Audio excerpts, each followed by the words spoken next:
வணக்கம். நீங்க இந்த தடவ பகிர்ந்திருக்கிற ஆய்வு கட்டுரை ரொம்பவே வித்தியாசமானது, அதே சமயம் ரொம்ப ஆழமானதும் கூட.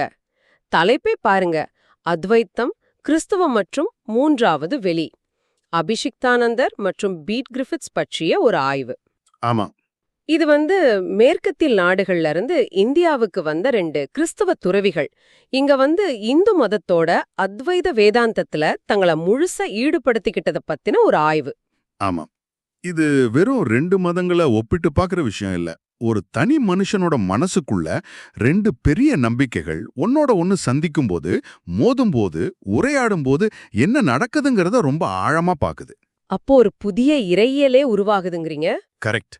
இந்த சந்திப்பால ஒரு கலவையான இறையியல் எப்படி உருவாகுதுங்கிறதான் இதோட மையம். ரொம்ப இன்ட்ரெஸ்டிங்கா இருக்கு. அப்போ இந்த ஆழமான அலசல்ல நாம எதை பத்தியெல்லாம் பார்க்க போறோம்னா, முதல்ல இந்த 2 துறவிகள் யாரு, அவங்களோட பின்னணி என்னன்னு பாப்போம். அப்புறம் இந்த ஆய்வோட மையக் கருத்தான 3வது வழி அப்படின்னா என்னன்னு புரிஞ்சுக்க முயற்சிப்போம். கடைசியா அவங்க சந்திச்ச இறையியல் சவால்கள், இதுக்கு பின்னாடி இருந்த காலனித்துவ பார்வைன்னு எல்லாத்தையும் விரிவா அலசலாம். நிச்சயமா. சரி, முதல்ல இந்த ஆய்வோட ஹீரோஸ்னே சொல்லக்கூடிய அபிஷிக்தானந்தர், பீட் கிரிஃபித்ஸ் பத்தி ஆரம்பிக்கலாம். 2 பேருமே கிறிஸ்துவ துறவிகள் தான். ஆனா அவங்க அணுகுமுறை ரொம்பவே வேற மாதிரி இருந்திருக்கு இல்லையா? கண்டிப்பா. ஜமீன் ஆஸ்மான் வித்தியாசம்னு சொல்லலாம். முதல்ல அபிஷிக்தானந்தர். இவரோட இயற்பெயர் ஹென்றி லெஸ்ஸாக்ஸ். இவர் ஒரு பிரெஞ்சுக்காரர். ஓகே. ரொம்ப தீவிரமான கத்தோலிக்க பின்னணியிலிருந்து வந்தவர். அவருக்குள்ள அத்வைத அனுபவத்தை எப்படியாவது அடைஞ்சே ஆகணும்னு ஒரு தனியாத தாகம் இருந்துச்சு. அந்த ஒரு தேடலோட தான் இந்தியாவுக்கே வராரு. ஆமா, அதனால தான் இந்தியாவுக்கே வந்தார். அவர் பெரும்பாலும் தனிமையை விரும்புகிற ஒரு துறவி. இதனால கிறிஸ்தவத்தையும் அத்வைத்தத்தையும் தன்னோட மனசுக்குள்ள சமரசம் செய்ய முடியாம பயங்கரமான ஒரு உள்மன போராட்டத்தை சந்திச்சார். ஓ, அப்ப அவர் ஒரு தீவிர தேடல் கொண்டவரா இருந்திருக்காரு. மிக தீவிரமானவர். ஒரு கட்டத்துல அவர் என்ன எழுதுறாருன்னா, நான் ஒரு குகையில இருக்கிற கிறிஸ்தவன், ஆனா அந்த குகையோட இதயத்துல ஒரு இந்து ஒளிந்து கொண்டிருக்கிறான் அப்படின்னு. வாவ், இந்த ஒரு வரியே அவரோட மனப்போராட்டத்தை அப்படியே காட்டுது. ஆமா, அவருக்கு 2 பக்கமும் போக முடியல. ஒன்னு வேணும்னா இன்னொன்னு விடணுமேங்கிற ஒரு தவிப்பு அவருக்குள்ள இருந்துகிட்டே இருந்துச்சு. அப்போ பீட் கிரிஃபித்ஸ் எப்படி இதுல இருந்து வேறுபடுறார்? பீட் கிரிஃபித்ஸ் ஒரு இங்கிலாந்துக்காரர். ஆக்ஸ்போர்ட்ல படிச்சவர். ஆக்ஸ்போர்டா? ஆமா, புகழ்பெற்ற எழுத்தாளர் C.S. லூயிஸ் இவருக்கு வாத்தியாரா இருந்திருக்கார்.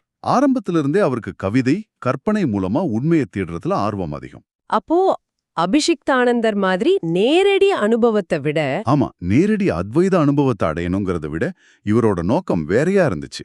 கிழக்கத்திய சிந்தனைகளை வச்சு கிறிஸ்தவ மதத்தை புதுப்பிக்க முடியுமா, இதுல இருக்கிற நல்ல விஷயங்களை மேற்கத்திய உலகத்துக்கு எப்படி எடுத்துட்டு போலான்னு தான் அவர் யோசிச்சாரு. அப்போ அவர் ஒரு பாலம் கட்ட முயற்சி பண்ணிருக்கார். கரெக்ட்.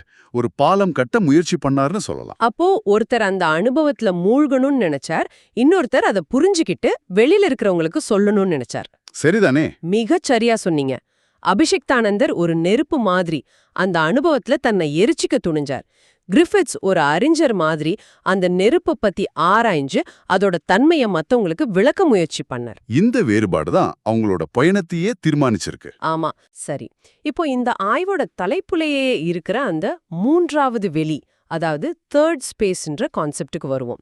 இது கேட்கவே ரொம்ப சுவாரஸ்யமா இருக்கு. அப்படின்னா என்ன? இதுதான் இந்த ஆய்வு கட்டுரையின் உயிர்நாடினே சொல்லலாம். இந்த ஐடியாவை காலனித்துவ கோட்பாட்டாளர் ஹோமி பாபா கிட்டந்து எடுத்திருக்காங்க. ஹோமி பாபா? ஆமா. 3வது வெளிங்கிறது ஒரு கற்பனையான இடம். கிறிஸ்துவம்ங்கிற ஒரு வட்டமும் அத்வைதம்ங்கிற இன்னொரு வட்டமும் ஒன்னு சந்திக்கும் போது நடுவுல ஒரு புது இடம் உருவாகும் இல்லையா? அந்த இடம் தான் 3வது வெளி. அது கிறிஸ்துவமாவும் இருக்காது, அத்வைதமாவும் இருக்காது. ஆனா 2ஓட சாயலும் அதுல இருக்கும். ஓகே, அப்போ இது ஒரு கலப்படமான இடம் மாதிரி. 2 கலாச்சாரங்களும் நம்பிக்கைகளும் உரையாடுற, மோதுற ஒரு மனவெளி. கரெக்ட். இது வெறும் A அல்லது B இல்ல, 2ம் சேர்றதால உருவாகிற ஒரு புதிய கலவையான C. இந்த ஆய்வு சொல்லுது, இந்த 3வது வெளியில 4 முக்கியமான விஷயங்கள் நடக்குதுன்னு. சரி, அது என்னன்னு பாப்போம். முதல் விஷயம் சாயல் அல்லது மிமிக்ரி, அதாவது ஒரு கலாச்சாரத்தோட அடையாளங்களை இன்னொருத்தர் பின்பற்றுவது. உதாரணத்துக்கு இந்த கிறிஸ்தவ துறவிகள் இந்து சன்னியாசிகளைப் போலவே காவி உடை போட்டுக்கிட்டாங்க, தங்களை சன்னியாசிகள்னு சொல்லிக்கிட்டாங்க. ஆசிரமம் அமைச்சுக்கிட்டது இதெல்லாமா? ஆமா, ஆசிரமம் அமைச்சுக்கிட்டது இது எல்லாமே. அப்ப இது ஒரு விதத்துல fake it till you make it மாதிரி தானே? அந்த அனுபவத்தை பெறணும்னா முதல்ல அந்த வேஷத்தை போட வேண்டியிருக்கு. இது வெறும் வெளித்தோற்றம் தானே? நல்ல கேள்வி. இது வெளித்தோற்றமா இருந்தாலும் இந்த சாயல் தான் அடுத்த கட்டத்துக்கு அவங்கள நகர்த்துது. அதுதான் இரண்டாவது விஷயம், பதட்டம் அல்லது ஆங்ஸைட்டி. ஓ, காவி உடுத்திக்கிட்டு சன்னியாசின்னு சொல்லிக்கிட்டாலும் உள்ளுக்குள்ள ஐயோ நம்ம கிறிஸ்தவ அடையாளத்தை இழந்துடுவோமோன்னு ஒரு பயம், ஒரு பதட்டம் உருவாகுது. குறிப்பா அபிஷிக்தானந்தர் கிட்ட இது அதிகமா இருந்துச்சுன்னு சொன்னீங்க. ஆமா, அவர்கிட்ட இந்த பதட்டம் ரொம்பவே அதிகமா இருந்துச்சு. புரியுது. அதாவது ஒரு பக்கம் ஹிந்து சந்நியாசி மாதிரி வாழ முயற்சி பண்றாங்க, இன்னொரு பக்கம் தன்னோட கிறிஸ்தவ வேர்களை இழந்துடக்கூடாதுன்னு பயப்படுறாங்க. இந்த இழுபறி நிலைதான் பதட்டம். அடுத்து மூணாவது என்ன? வேறுபாட்டை உச்சரித்தல், எனுன்சியேஷன் ஆஃப் டிஃபரன்ஸ். இந்த பதட்டத்திலிருந்து தப்பிக்கிறதுக்காக அவங்க என்ன செய்ய ஆரம்பிக்கிறாங்கன்னா, நாங்க ஹிந்து சன்னியாசிகள் மாதிரி தான், ஆனா நாங்க வேறன்னு சொல்ல ஆரம்பிக்கிறாங்க. ஓஹோ, ஒற்றுமைகளை பத்தி பேசும்போதே தங்களோட தனித்தன்மைய, வேறுபாட்டை அழுத்தமா பதிவு செய்ய முயற்சி பண்றாங்க. உதாரணத்துக்கு, அத்வைத அனுபவம் ரொம்ப உயர்ந்தது தான், ஆனா கிறிஸ்தவ திருத்துவ அனுபவம் அதை விட உயர்ந்தது அப்படின்னு சொல்றது. ஓ, இது ஒரு தற்காப்பு மாதிரி. நாங்க உங்கள மாதிரி தான், ஆனா கொஞ்சம் பெட்டர்னு சொல்ற மாதிரி இருக்கு. இதுக்கப்புறம் வர்றது தான் அந்த கலப்பினம், அதாவது ஹைபிரிடிட்டியா? ஆமா, இந்த எல்லா செயல்முறைக்கும் பிறகு நான்காவதா உருவாகிறது தான் கலப்பினம். இதுதான் அந்த மூன்றாவது வெளியோட இறுதி விளைவு. இது ஒரு சாதாரண மிக்சிங் கிடையாது, இது ஒரு கெமிக்கல் ரியாக்ஷன் மாதிரி. அப்போ ஒரு புது விஷயமே உருவாகுது. ஆமா, இதனால உருவாகிற புதிய இறையியல் தாய் மதமான கிறிஸ்தவத்தையும் கேள்வி கேட்குது, அது கத்துக்கிட்ட அத்வைதத்தையும் கேள்வி கேட்குது. ரெண்டு மதத்தோட எல்லைகளையுமே இது உடைச்சு பார்க்குது. வாவ், இந்த 4 படிகளையும் வச்சு பார்க்கும்போது அவங்களோட மனப்பயனும் தெளிவா தெரியுது. சரி, இந்த கலப்பின இறையியலை உருவாக்க முயற்சி பண்ணும்போது அவங்க சந்திச்ச கான்கிரீட்டான இறையியல் சவால்கள் என்னென்ன? நிச்சயமா இது ஒரு பூப்பாத மாதிரி இருந்திருக்காது. இந்த ஆய்வு 3 பெரிய சவால்களை பத்தி பேசுது. முதல் சவால் கிறிஸ்தவத்தோட திரித்துவம் மற்றும் அத்வைதத்தோட சச்சிதானந்தம். திரித்துவம்னா தந்தை, மகன், பரிசுத்த ஆவி. சச்சிதானந்தம்னா சத், சித், ஆனந்தம். அதாவது இருப்பு, உணர்வு, பேரானந்தம். இது ரெண்டையும் எப்படி இணைக்க பார்த்தாங்க? அவங்க என்ன சொன்னாங்கன்னா, தந்தை தான் சத், அதாவது இருப்பு. மகனான கிறிஸ்து தான் சித், அதாவது பிரபஞ்ச உணர்வு. பரிசுத்த ஆவிதான் ஆனந்தம், அதாவது பேரானந்தம்னு ஒரு அழகான ஒப்பீட்டை கொண்டு வந்தாங்க. கேட்க நல்லா இருக்கு. ஆனா சிக்கல் எங்க வந்துச்சு? சிக்கல் எங்க வந்துச்சுன்னா, கிறிஸ்தவ இறையியல்ல அன்புக்கு, தனிப்பட்ட உறவுக்கும் ரொம்ப முக்கியத்துவம் உண்டு. ஆனா அத்வைதத்தோட சச்சிதானந்தத்துல அந்த மாதிரி தனிப்பட்ட உறவுக்கோ அன்புக்கோ பெரிய இடம் இல்ல. அதை இதுக்குள்ள கொண்டு வர முயற்சி பண்ணும்போது தான் முரண்பாடுகள் வந்துச்சு. ம், உதாரணமா, கிரிஃபித்ஸ் என்ன பண்ணார்னா, தந்தைங்கிறது நிர்குண பிரம்மம், மகனான இயேசுங்கிறது சகுண பிரம்மம் அப்படின்னு ஒப்பிட்டார். ஒரு நிமிஷம், இது கொஞ்சம் குழப்பமா இருக்கு. அத்வைத்தத்துல சகுண பிரம்மம்னா உருவத்தோட இருக்கிற கடவுள், நிர்குண பிரம்மம்னா உருவமற்ற பரம்பொருள், சரிதானே? ஆமா, ஆனா நிர்குண பிரம்மத்தை அடையறதுக்கு சகுண பிரம்மம் ஒரு படிதான்னு அத்வைதம் சொல்லுது. அப்போ மகனான இயேசுவ சகுண பிரம்மம்னு சொன்னா அது அவரை ஒரு தாழ்ந்த இடத்துல வைக்கிற மாதிரி ஆயிடுமே. இது கிறிஸ்தவ பார்வைக்கு நேர் எதிரானது இல்லையா? மிக சரியான பாயிண்ட். நீங்க கேட்டது மிக சரியான கேள்வி. கிறிஸ்தவத்துல மகனும் தந்தையும் சமமானவர்கள். ஆனா இந்த ஒப்பீட்டுல மகன் தந்தையை விட ஒரு படி கீழே இருக்கிற மாதிரி ஆயிடுது. இந்த மாதிரி இடங்கள்ல தான் அவங்களோட கலப்பின இறையியல் ரெண்டு பக்கமும் பொருந்தாம தடுமாறியது. சரி, இது முதல் சவால். ரெண்டாவது சவால் என்ன? ரெண்டாவது சவால் படைப்புக்கும் மாயைக்கும் உள்ள வித்தியாசம். கிறிஸ்துவ நம்பிக்கைப்படி கடவுள் இந்த உலகத்தை ஒன்றுமில்லாததிலிருந்து படைச்சார். ஆனா அத்வைத தத்துவப்படி இந்த உலகம் மாயையோட ஒரு தோற்றம். மாயைனா அது பொய், இல்லாததுன்னு அர்த்தமா? சரியா அப்படி சொல்ல முடியாது. அத்வைதப்படி மாயைனா சுத்த பொய்னும் சொல்ல முடியாது, முழுமையான உண்மைன்னு சொல்ல முடியாது. கைத்த பார்த்து பாம்புன்னு நினைக்கிறது மாதிரி. கரெக்ட், அதேதான். பாம்பு அங்க இல்ல, ஆனா ஏதோ ஒன்று இருக்கு. இந்த ரெண்டு கான்செப்டையும் இணைக்கிறது ரொம்ப கஷ்டம். கிரிஃபித்ஸ் இதுக்கு ஒரு வழி கண்டுபிடிக்க முயற்சி பண்ணார். என்ன முயற்சி அது? அவர் மாயைய கிறிஸ்துவத்தோட பாவம், அதாவது சின் என்ற கருத்தோட ஒப்பிட பார்த்தாரு. உலகம் எப்படி மாயையோட தோற்றமோ அதே மாதிரி பாவம் செஞ்சதால மனுஷன் கடவுள்கிட்ட இருந்து பிரிஞ்சிட்டான் அப்படின்னு எனக்கு பார்த்தார். ஆனா இது சுத்தமா பொருந்தலன்னு ஆய்வு சொல்லுது இல்லையா? ஏன் பொருந்தல? ஆமா, ஏன்னா பாவம்ங்கிறது தப்புன்னு தெரிஞ்சே ஒரு சட்டத்தை மீறுற மாதிரி, அது ஒரு தார்மீக தவறு. ஆனா மாயங்கிறது நீங்க சொன்ன மாரி கயத்த பார்த்து பாம்புன்னு தப்பா நினைக்கிறது மாரி. அது ஒரு பார்வை சார்ந்த பிழை. ஓகே. ஒண்ணு தெரிஞ்சே செய்யற தப்பு, இன்னொன்னு தெரியாம பாக்குற பார்வையில இருக்கிற கோளாறு. கரெக்ட். ரெண்டையும் ஒண்ணா சேர்த்தா 2 ஐடியாவோட அர்த்தமே போயிடும். புரியுது. இப்போ 3வது ஒருவேளை மிக முக்கியமான சவாலுக்கு வருவோம். கிறிஸ்து மற்றும் ஆத்மன். ஆமா, இதுதான் உச்சகட்ட சவால். அத்வைதத்தோட சாரம் என்ன? ஆத்மன் வேற, பிரம்மன் வேற, இல்ல ரெண்டும் ஒண்ணுதான். அகம் பிரம்மாஸ்மி, நானே பிரம்மம்ங்கிறது தான் அதோட உச்சகட்ட அனுபவம். இது கிறிஸ்துவின் தெய்வீக தன்மையோட ஒப்பிட முயற்சி பண்ணாங்க. ஆமா, எப்படின்னா ஒவ்வொரு மனுஷனோட உண்மையான ஆத்மனே கிறிஸ்து தான் அப்படின்னு கிரிஃபித்ஸ் எழுதினார். அதாவது உங்களுக்குள்ள இருக்கிற அந்த தெய்வீக பொறி தான் கிறிஸ்து அப்படின்னு ஒரு விளக்கம் கொடுத்தார். இது ஒரு புரட்சிகரமான சிந்தனை தான். ஆனா இதுலயும் ஒரு அடிப்படை பிரச்சனை இருக்கு.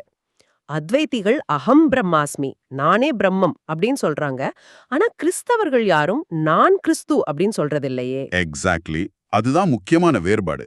கிறிஸ்துவ நம்பிக்கையில ஒரு மனிதர் கிறிஸ்துவோடு இணைகிறார், ஆனா அவரே கிறிஸ்துவா மாறுவதில்லை. ரெண்டுக்கும் பெரிய வித்தியாசம் இருக்கு.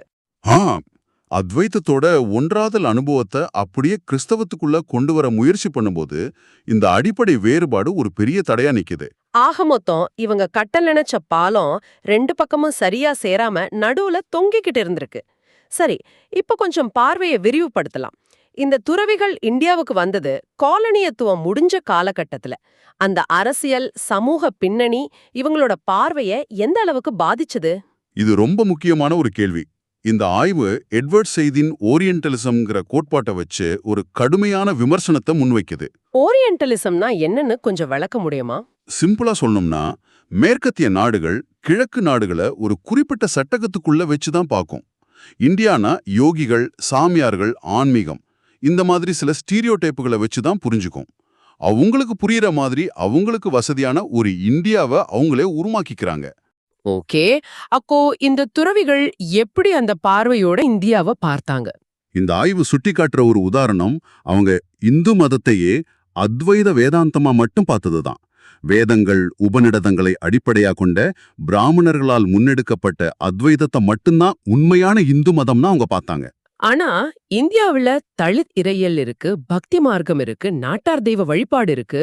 ஆமா, இப்படி பல 100 முகங்கள் இந்து மதத்துக்கு இருக்கு. இதையெல்லாம் அவங்க பெருசா கண்டுக்கவே இல்ல. இது ஒரு பெரிய விமர்சனம். அதாவது காலனித்துவ ஆட்சியாளர்கள் எப்படி இந்தியாவை உயர் சாதி சமஸ்கிருத நூல்கள் வழியா மட்டும் புரிஞ்சுக்க முயற்சி பண்ணாங்களோ அதே தப்பை இவங்களும் செஞ்சிருக்காங்கன்னு இந்த ஆய்வு சொல்லுது. ஆமா, அவங்க தேடுனது ஒரு தூய்மையான தத்துவார்த்தமான இந்து மதத்தை. அது அவங்களுக்கு அத்வைதத்துல கிடைச்சது. இது காலனித்துவ மனப்பான்மையோட ஒரு தொடர்ச்சி தான். இதுக்கு இந்து தரப்புல இருந்தும் எதிர்ப்புகள் வந்துச்சா? வந்துச்சு. சில இந்து தேசியவாத குழுக்கள் இவங்களோட ஆசிரமங்களை ரொம்ப கடுமையா விமர்சனம் செஞ்சாங்க.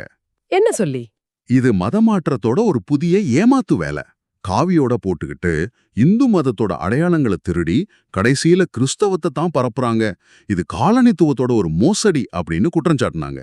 ஆக அவங்க 2 உலகத்துக்கும் சொந்தமில்லாத ஒரு 3வது வெளியில உண்மையிலேயே மாட்டிக்கிட்டாங்க. மிகச்சரியா சொன்னீங்க.